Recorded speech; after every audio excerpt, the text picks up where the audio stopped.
Good morning everyone. Menjumpai Anda kembali dari kota Brisbane, Australia. Saya Pastor Hani Saputra. Ingin berbagi mengenai tanda-tanda orang yang mengikuti Tuhan. Bagaimana kita tahu kalau kita mengikuti Tuhan dengan benar, berjalan di jalan yang benar dan lain sebagainya. Penting untuk saudara ketahui bahwa segala sesuatu bukanlah mudah dan jalan tol semuanya kalau kita mengikuti Tuhan.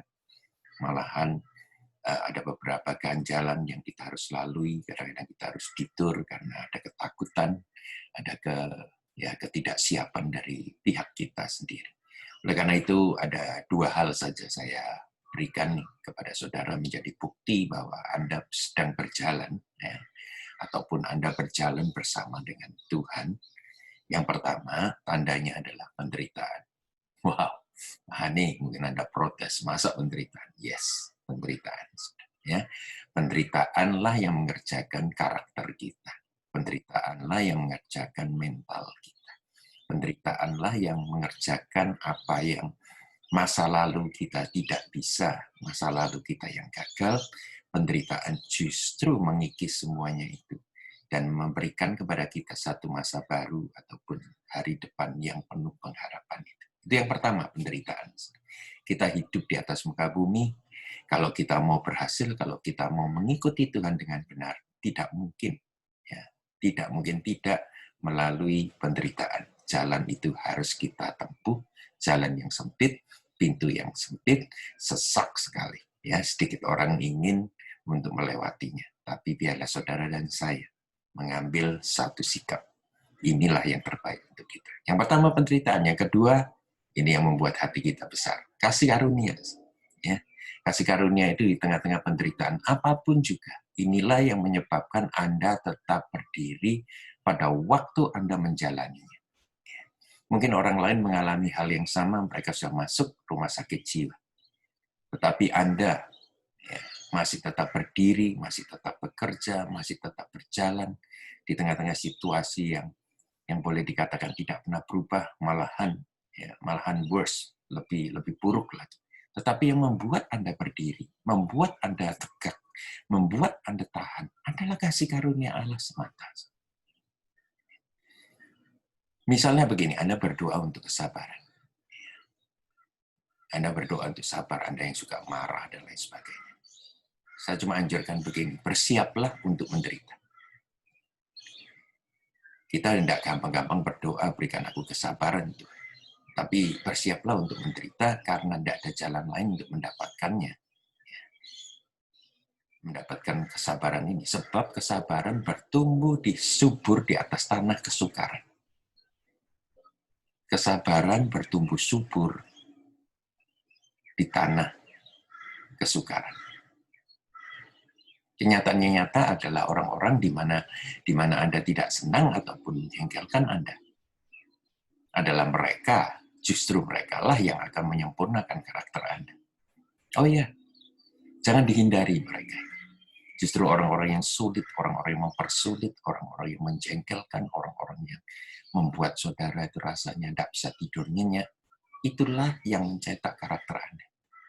Tentunya saudara dan saya tidak senang mengalami hal itu. Tapi inilah jalan satu-satunya, jalan yang sempit untuk membuat kita benar-benar sempurna, membuat kita, mental kita ini kuat. Mereka inilah yang akan membuat kita ini banyak berdoa. Pertama. Yang kedua adalah bergantung kepada Tuhan. Saya ngomong penderitaan dan kasih karunia. Justru kalau boleh saya katakan, mereka inilah alat yang utama untuk mengerjakan Anda. Untuk mengetahui bahwa Anda mengikuti Tuhan yang benar. Di Alkitab katakan begini, Tuhan berkata demikian, Moab adalah tempat pembasuhan. Siapa Moab itu, saudara? Orang-orang Moab ini adalah tetangga daripada bangsa Israel, yang merupakan musuh dan juga tetangga. Tetangga itu dekat sekali, tetapi juga merupakan musuh. Saya tidak tahu siapa yang paling dekat di antara Anda. Mungkin pasangan hidup Anda, mungkin suami Anda, mungkin istri Anda, mungkin mertua Anda. Tapi jangan ngomongin dasar Moab. Tapi biarlah sudah mengizinkan hati ini, pemikiran juga terbuka untuk menerima tangan Tuhan melalui mereka. Cek siapa tempat pembasuhan Anda hari ini. Siapakah yang membuat Anda banyak berdoa? Siapakah yang membuat iman Anda lebih melar lagi, lebih luas lagi? Dan siapakah yang membentuk karakter Anda? Masalahnya yang terdapat dalam diri kita ini, saudara, bahwa kita ini kepingin cepat-cepat, ya, selalu kepingin segalanya itu cepat. Nah, sedangkan Tuhan itu selalu mengambil proses. Proses ini indah sekali kalau saudara mau mengikuti. Proses ini tidak bisa di-shortcut. Proses ini selalu memiliki waktu yang tepat. Kadang-kadang kita sendiri yang bisa mengira-ngira kapan. Tetapi yang jelas adalah Tuhan memiliki rencana yang baik bagi kehidupan saudara dan saya.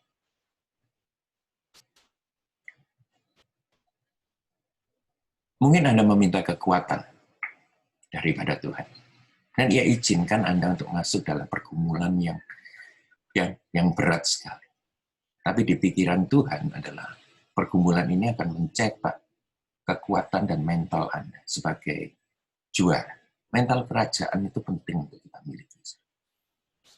Saya sekolah berapa tahun, sudah banyak sekali. Ya, banyak sekali di bangku sekolah. Tapi tidak pernah diajarkan ada satu kurikulum tentang mentalitas. Mental ini justru timbul kalau pada waktu kesulitan-kesulitan ketika kita belajar untuk menghadapi tes, untuk mempersiapkan makalah, ujian, disertasi, terakhir, dan lain sebagainya. Kadang-kadang kita tidak tidur, saya tidak tidur 2 malam, dan lain sebagainya, tidak makan, dan lain sebagainya. Itulah kesulitan yang pada akhirnya setelah tes, saudara meraih hasil yang baik. Nah, ketika Anda meminta hikmat, Tuhan menjawab. Tuhan tidak melemparkan hikmat dari surga begitu saja. Tapi Tuhan memberikan saudara kesempatan untuk masuk dalam satu situasi yang rumit dan ruwet. Supaya hikmat yang Tuhan taruh itu, saudara sadari sendiri. Anda sendiri menyadari bahwa Tuhan menaruh hikmat itu di dalam diri Anda. Semua jawaban yang saudara berikan bukanlah dari manusia, melainkan daripada sumber daripada hikmat.